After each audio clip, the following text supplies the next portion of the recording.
Hello, मी आहे निकिता आणि स्वागत आहे तुमचं निकिता अनफिल्टरमध्ये. तर आधीपासून माझी इच्छा होती की मी माझ्या बर्थडेच्या दिवशी ब्लॉग बनवावा, खूप सारे रील्स काढावे. पण बर्थडेच्या दिवशी ते काही कधीच पॉसिबल झालं नाही. सो मी या बर्थडेला काही रिसेंटली मी काही क्लिप्स काढले आणि माझ्या फ्रेंड्सनी काही क्लिप्स काढले. ते मी तुम्हाला दाखवते.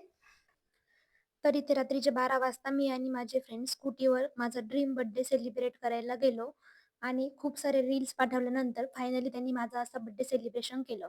तर त्यानंतर घरी आलो, सेलिब्रिटीसारखं फोटोशूट केलं. त्या फोटोशूटमधले काही फोटोज मी तुम्हाला आता दाखवते. फोटोज खूप प्रिटी आले आहे. माझ्या बेस्ट फ्रेंडला हे असं सगळं क्रेडिट जातं, की त्यांनी माझे असे फोटोज काढले. त्याच्यानंतर विश मागून केक कापला आणि फायनली वेळ आली माझ्या बर्थडे गिफ्टची. तर त्यांनी खूप क्यूट असं हॅम्पर माझ्यासाठी बनवलं होतं. त्या छोट्या-छोट्या गोष्टीतून त्यांचे एफर्ट्स दिसून येत होते. त्याच्यानंतर आम्ही झोपलो. सकाळीच उठून मी दगडूशेठच्या दर्शनाला गेले. मी नेहमीच माझ्या बर्थडेची सुरुवात देवाच्या ब्लेसिंगनी करते आणि सकाळी-सकाळी असं मंदिरात गेल्यावर खूप छान वाटतं. दुपारी घरी येऊन थोडी पॉवर नॅप घेतली. त्याच्यानंतर मी माझ्या फ्रेंड्ससोबत लंचला गेले. त्याच्यानंतर आम्ही काही शॉपिंग केली. नंतर परत कॉफीसाठी गेलो आणि फायनली घरी आलो. तर घरच्यांची कमी महसूस होऊ नये म्हणून माझ्या फ्रेंडनी माझे औक्षण केले आणि मला खूप स्पेशल फील करून दिलं.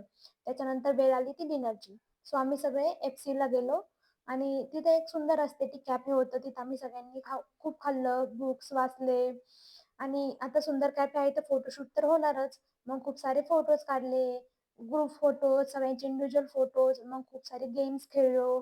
अशी आम्ही खूप सारी मस्ती केली. तरी मन भरलं नाही तर परत फोटोशूट केला. असं सगळं करून रात्री घरी आलो. तर या ठिकाणी माझा बर्थडे सेलिब्रेशन झालेला आहे 2-3 times, multiple times. You know my friends are very excited to celebrate my birthday. Preeti ताई नवले एक्साइटेड पर्सन दाखवा ना तिकडे. आणि ही थँक्यू एव्हरीवन.